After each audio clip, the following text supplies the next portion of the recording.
here with Chris, creative director on Takedown Red Sabre. It's, as Locke put it, a big boy shooter. It's coming out on Steam and Xbox Live Arcade later this year, and we just got some hands-on time with it. Chris, why don't you tell us a little bit about the game, the kind of the top level, high level overview?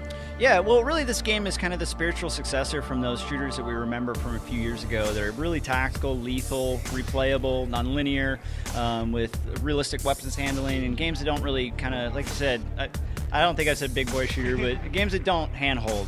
We've seen a lot of homogenization of shooters in the industry today, and with Takedown we wanted to do something that was kind of a hark back to those older games, but also really cater to the core gamer that knows how to play shooters and doesn't need regenerating health.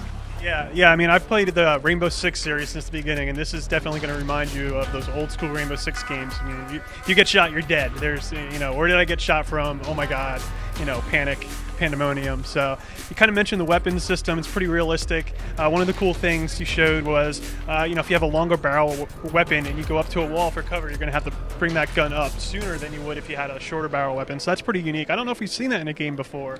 I'm not sure, actually. But yeah, the cool thing about it is, a lot of games, they try to balance weapons to make them, one weapon's as good as every other. And we just build the weapons to how they would handle. And so, having something where you decide to run around a tight CQB space with a big old sniper rifle and you're having to run into walls, whereas, you can bring a nice submachine gun that maybe doesn't have as much power, but, you're able to maneuver better, use your lean and peek and really engage the targets.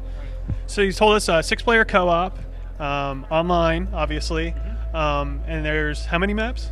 So we've got kind of 6 core scenarios, and those are our larger gameplay spaces, and then each one of those also has smaller variants for adversarial multiplayer, so 2 each, so it's about around 18 kind of multiplayer spaces that you can play in.